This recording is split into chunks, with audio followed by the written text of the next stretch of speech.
Hi, welcome to the Ellis Talker Show. I'm DV LeBron. Do you have contracting needs? Maybe you want to build a pergola. Maybe you got to fix your roof. Check out K&H Construction. Chris Helms is a local person over in Waxahachie. Been doing this many years. Check him out and let him know that DV sent you. K&H Construction. So today, my very special guest is Mr. Logan Treadaway, who wants to talk about a proposed legislation to play the Texas anthem at sporting events. How you doing, Logan? BV, thank you. I'm doing great. Thank you for letting me have the opportunity to be on your show. Oh no, I was intrigued by it. I didn't know that that was a thing, but you're passionate about it, and you're a Mhm. local person in this community, and I just thought I'd have you on to talk to the people so they can maybe put some support behind this. So can you kind of Yes, tell sir. people a little bit about you real quick, and then we'll get into the Mhm. issue? Yes, sir, DV. So I'm resident of Ellis County. I was born in Corsicana, raised in Ennis, Texas, graduate of Ennis High School. I went on to get my associates from Navarro College, and I went on to get my bachelor's from Sam Houston State, where I earned my degree in history. And currently, I'm an educator with Waxahachie ISD.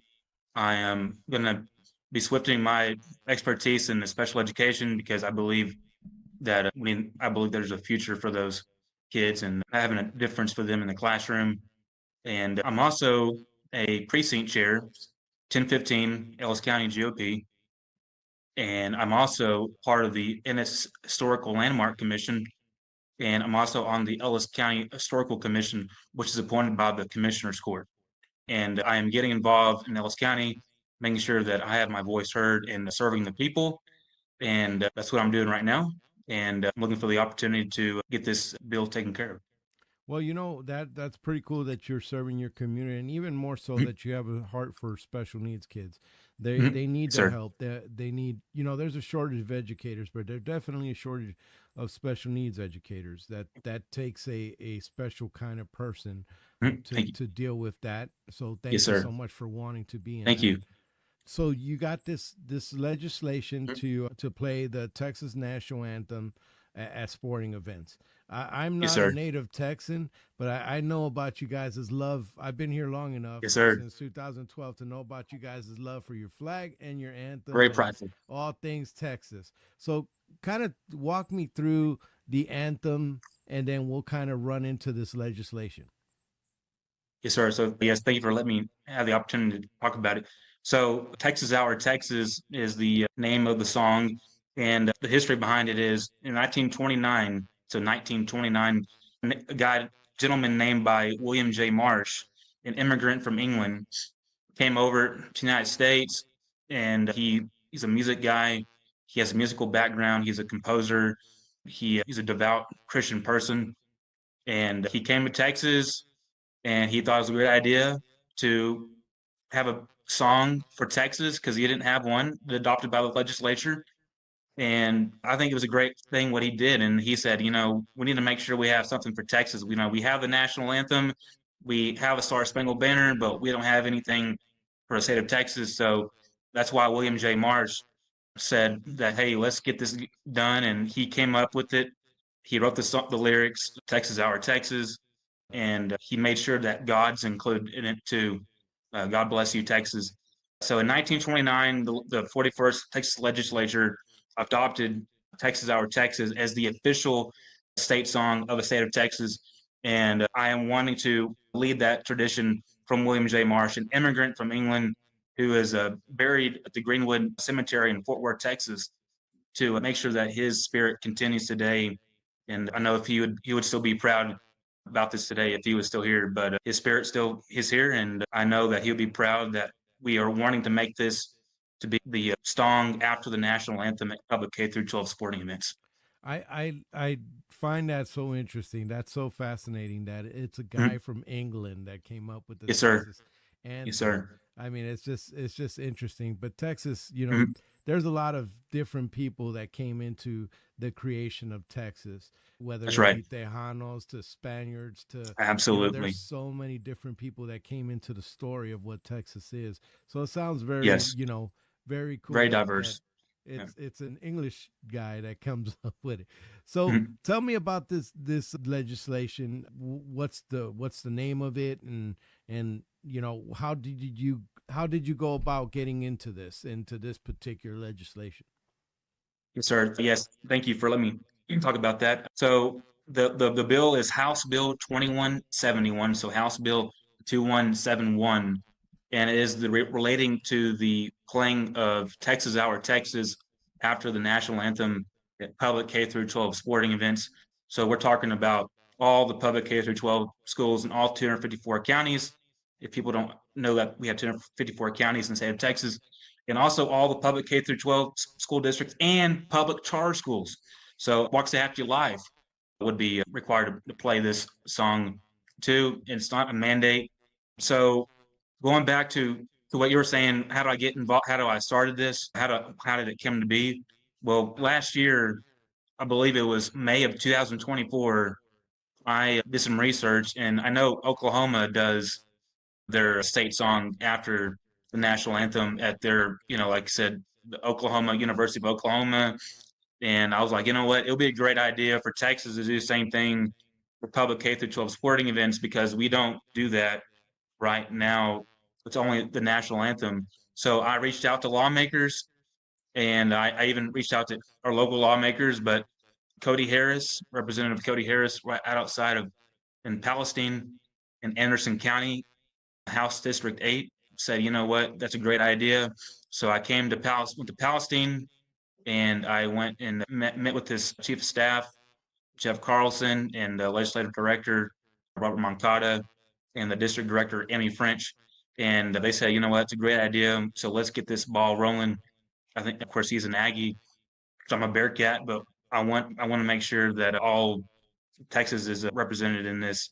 So that's where I got it, and ever since then, I've been in communication with Representative Cody Harris, and I believe that there's should be some traction in the legislature, and we'll see how it goes right now. So that's where it's at. So Representative Cody Harris is the main person as leading the opportunity on this piece of legislation. How, like, as a history teacher, do you Mhm. think that we're losing, or Texas in general, let's say we're losing our sense of our history as time goes by? Is that kind of a motivating factor to you? Yeah, so as a history teacher, I believe that we are losing the sense of history because we need to make sure that that there's the good and there's the bad, there's the ugly, but we also shine a light on that. We don't destroy history. We don't want to eradicate it from the books and say all this stuff's bad out there. Even though, yeah, the Trail of Tears was horrific. I mean, I've got ancestors that are Cherokee Indian, and it's horrific stuff that went on. But well, we didn't make a shine a light on that. Say, you know what, that's the past. That's why we teach history, to learn about the past and then not repeat itself. But there's also good in the past. The Declaration of Independence, the U.S. Constitution, we the people. So we the people is everybody. Tejanos, you know, African Americans, whites, everybody that comes involved. That's what makes history so unique, and that's why we need to make sure we teach us to the next generation about why we cherish our nation and why we need to make sure that it is very profound to learn so the next generation can understand how our country is great no matter what background you come from. That is a thing, because history is kind of Mhm. a polarizing thing nowadays, or it has become, and it doesn't need to be. It's just, there's many reasons behind it, but Right. history is history. Some of it Hmm. is ugly, some of it Right. is triumphant. There, some people did better than others. Some people, and throughout history, everybody's gotten the short end of the stick at some point or the other, and Right. it's a horrible thing. Hmm. I'm not belittling or those experiences. Yeah. I mean, some of my ancestors had those experiences, but Yeah. it's when you paint it all with one brush and don't see some of the, like, 600,000 people died trying to end slavery. Right. It's Yeah. when you don't look at Hmm. all of it in its Oh, totality, absolutely. and then put that time frame and the society that was being lived at that time. But this, going back to this Texas anthem thing, do, do you like the students that you deal with? Are they becoming less and less familiar with Texas history? Yes, sir. That's a great point. Yes, and also yes and no. I worked at an elementary school where they took the students to state capitol, and then they're actually teaching kids about Texas history at a younger age. And whenever they went to the state capitol in Austin, they were like, "Hey, look, that's Sam Houston, or that's Stephen F. Austin, or or that's Jim Bowie, or David Crockett, and things like that." So we are teaching that to the next generation, but also there's other things that we're not teaching our young students about the Alamo, and making sure how we teach the other stuff, the little things like the pioneers and how the ranchers started Texas, and people don't understand that we have a big King Ranch in Texas, that started here. So people don't know about that. Spindletop down in Beaumont, so there's also we're teaching them, but we're losing a sense that oh, that's just the past, or that's just old white guys and things like that. And there's that's we don't want to like to talk about past or Texas, but we also need to make sure that we do teach the past, because guess what? Antonio Navarro, who's named after Navarro County, Corsicana, is a Tejano. He was a member, he was a signer of the Texas Declaration of Independence, Hmm. and he wanted to be a Texan, Texian, Tejano, kind of Americanish type of a culture. He has allegiance to Texas because he knew how the Mexican government was not having his rights. So this is a diverse background of individuals in Texas that we need to make sure that we teach the next generation and this generation itself about Texas history. And I think we are losing that slowly but surely. But I think we have an opportunity to make sure that we do keep that steady and teach this generation about our history. And the anthem is definitely part of that. With everything Yes, going on in Austin, and I'm sure you're familiar with all the things going on in Austin. right. It's an interesting thing going on down there. But It that is. said, what do you how does it look? How does this bill look like? Is it in write up? Is it in calendars? Did it go to committee? What's going on with the bill? So House Bill 2171 has been referred to the Public Education Committee, which is chaired by Brad Buckley out of, I believe it's Lampasas or Coppers Cove area, Central Texas. So it's been referred there. It's been in committee for the past 2 weeks. So I've been making phone calls. I've been reaching out to Cody Harris.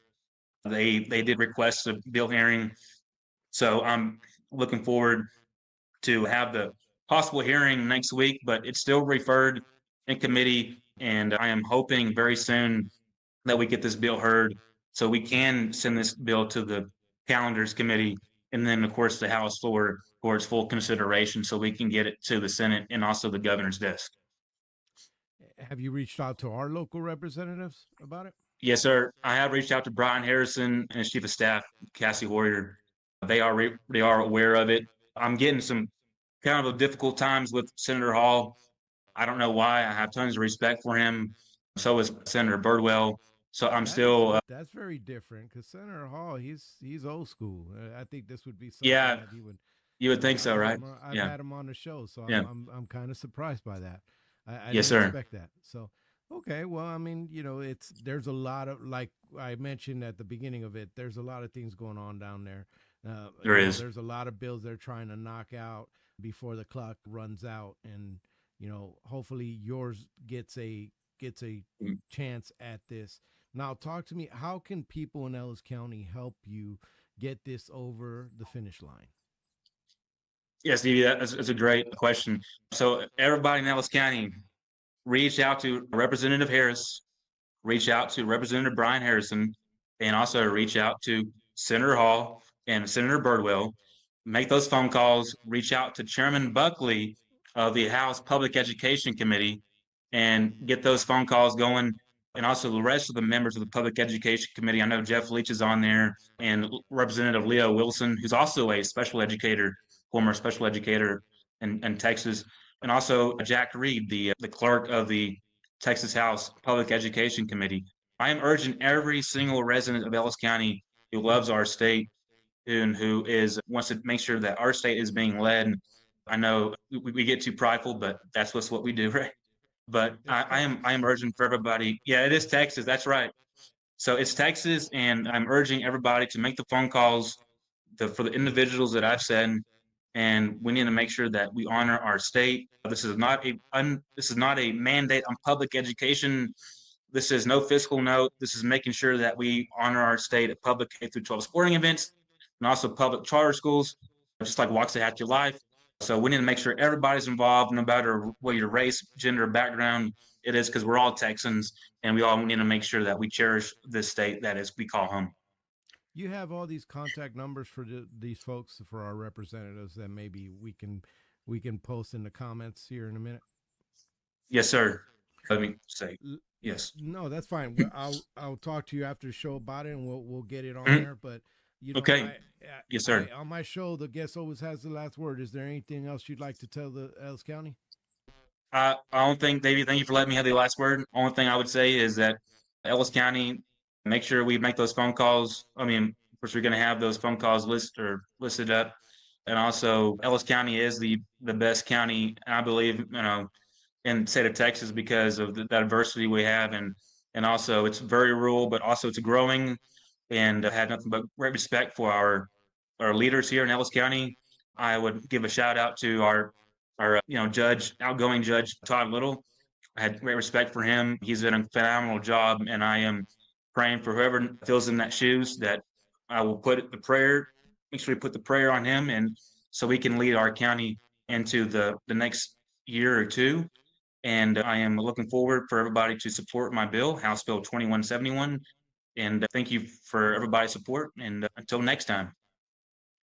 Thank you, sir. Can you stick around after the show real quick? Yes, sir.